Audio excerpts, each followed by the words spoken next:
So, clear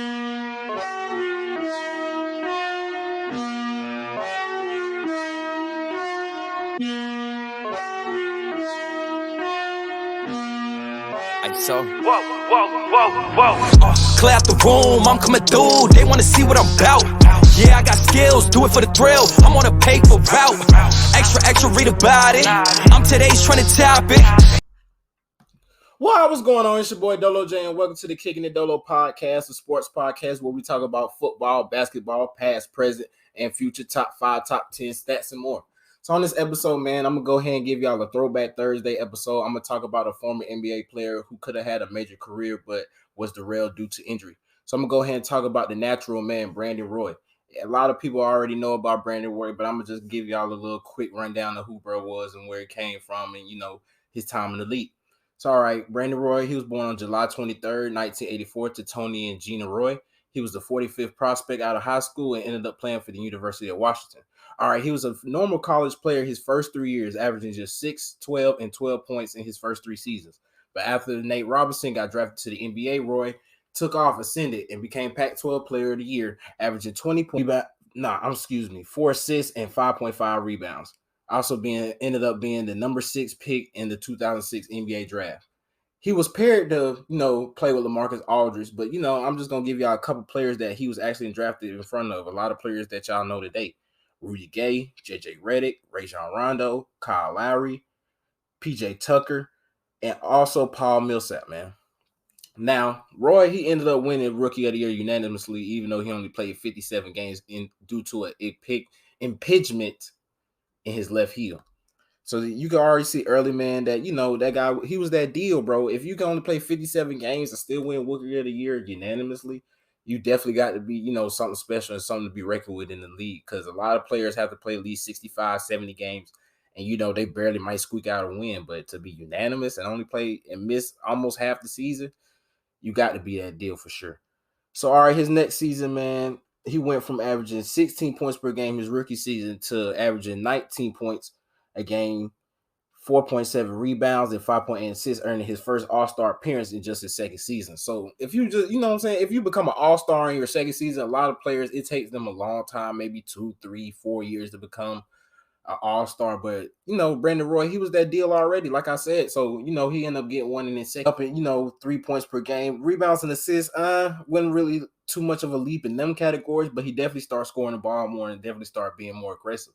Actually, Trailblazers, they only won, I believe, 30 games his first season, but they ended up winning 41. So, they went 500. They didn't make the playoffs, but, the more he played, the more they, began to win. So his third season, arguably his best season, that man was averaging 22 points, 4.7 rebounds, and 5.1 assists. Also led Portland to a 54-28 record, man. So ended up being the 4th seed. I think he only missed like 4 games this season. His second season, he only missed like 8. I think he played like 74 games. But this season, he played 78 games. I think this is the most games he actually played. And he never had a season where he played all 82 games, which is unfortunate because you can see the type of talent that he was. And even in an 09 interview, a.k.a. Metta World Peace, basically said that's the best player I ever played against. Above Kobe, above Wade, above LeBron. Now, I don't know if this was a slight at Kobe or anything like that, but Ron Artest, he was definitely a premier defender in the league when he was on the Rockets, being on the team with T-Mac and Yao Ming. So, being on there with them two, he was basically like their third best player, him, Battier, something like that. They were their 2 top defenders.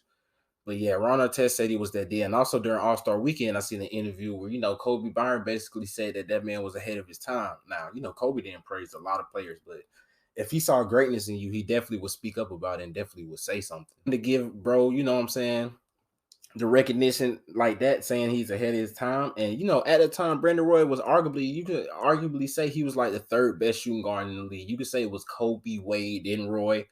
A lot of people might, you might make arguments for other people at the time like that. But, me going back and watching this highlight, especially that 52-point game he had, and also that 48-point game he had, seeing them 2 games, I was like, bro, decent mid-range shooter. Not really decent. He's really a good mid-range shooter. That's where he does most of his damage from. But he can also get to the rim.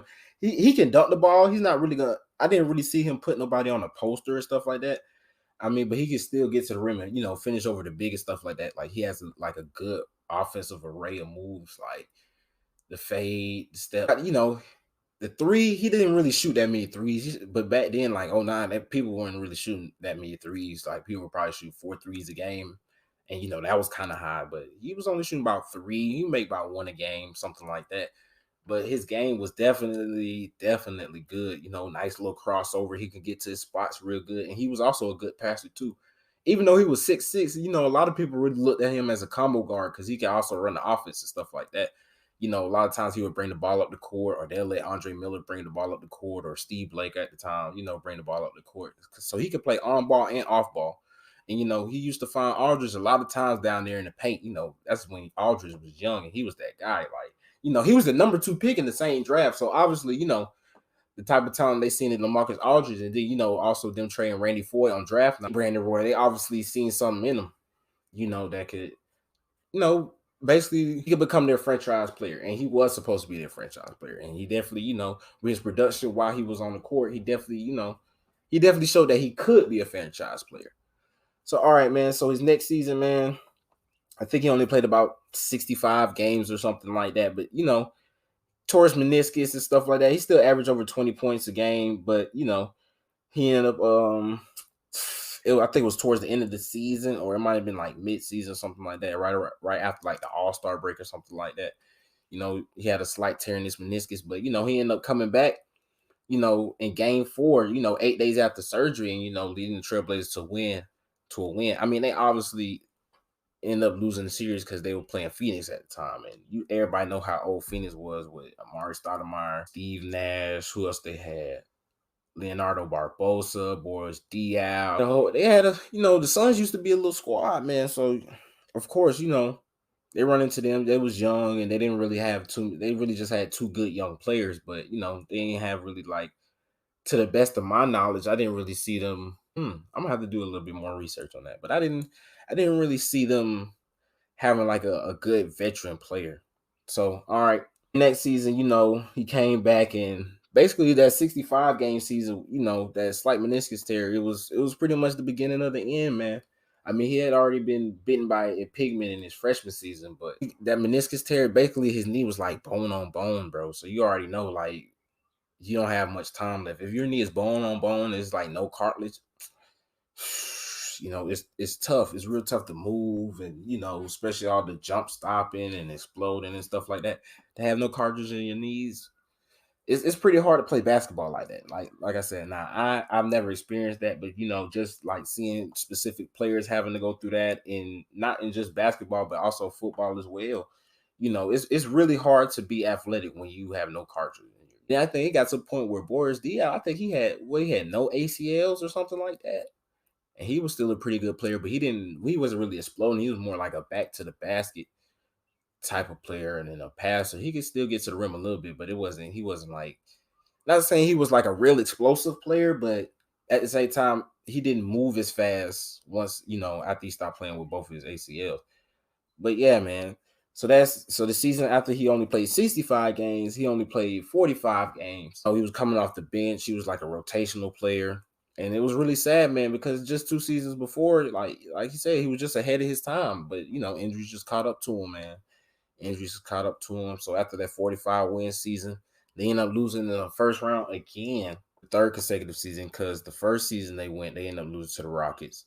That's when I was telling you about the Ron Artest interview. That was during that series. He was that deal. He ended up averaging like, what was it, like 26 points? He averaged like 26 points that series. But they got 2 games off of him, but they didn't pull out the win, man. They didn't pull out the win. So season, I think it was the 2010-2011 season. Yeah, 2010-2011 season when he only played 45 games. Now he played every game in the playoff series, but it still wasn't enough. They matched up against the Dallas Mavericks, and we already know what the Mavericks did in 2011. Dirk was just that deal. He was unstoppable, man. Like you wasn't gonna stop Dirk. That one-legged fade off the glass. Sometimes it don't even be off the glass. Sometimes he just hit a one-legged fade. He could still get to the rim a little bit and finish. He wasn't as athletic. Like when I watched Dirk, I never really seen him dunk like that. Like Dirk wasn't like no dunker. I wouldn't say he was like a finesse player, but he was like a stretch big, you know what I'm saying? So that season, Dirk was just, just on another level. Then you had Jason Terry and Shawn Marion, and then you had Jason Kidd. He was a little older, but he still was a good floor general too. So I can understand why it was real hard for the Trailblazers, to overcome the eventual NBA champions.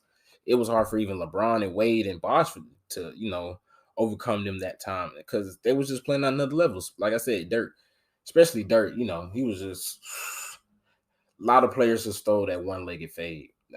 Yeah, that one-legged fade, man. A lot of players have, stole that and added that to their repertoire. But, after the 2010-2011 season, man, Brandon Roy ended up retiring, man, and it was pretty sad. But, it's crazy, though, because it actually ties into, current-day Trailblazer history. Because, they only won, I believe, 28 games. It was the lockout season, so I think only 66 games were played.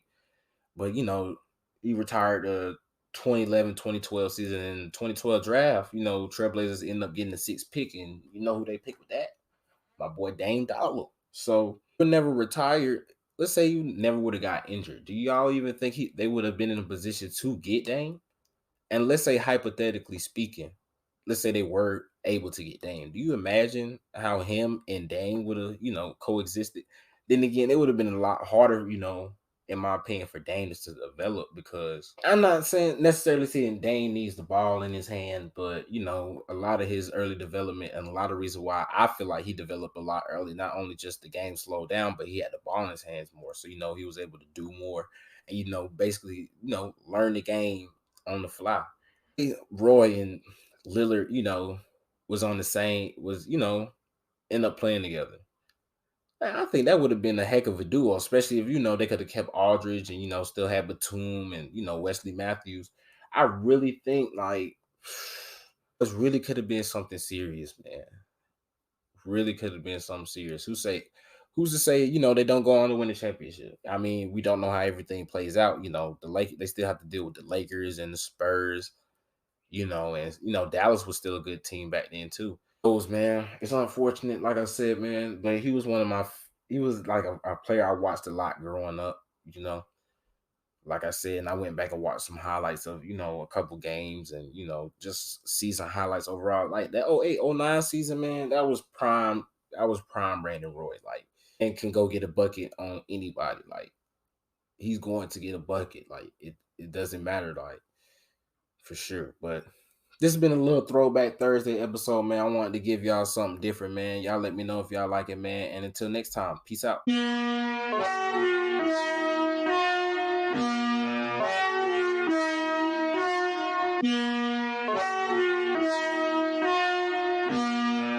So, clear out the room, I'm coming through. They wanna see what I'm about. Yeah, I got skills, do it for the thrill. I'm on a paper route. Extra, read about it. I'm today's trending topic.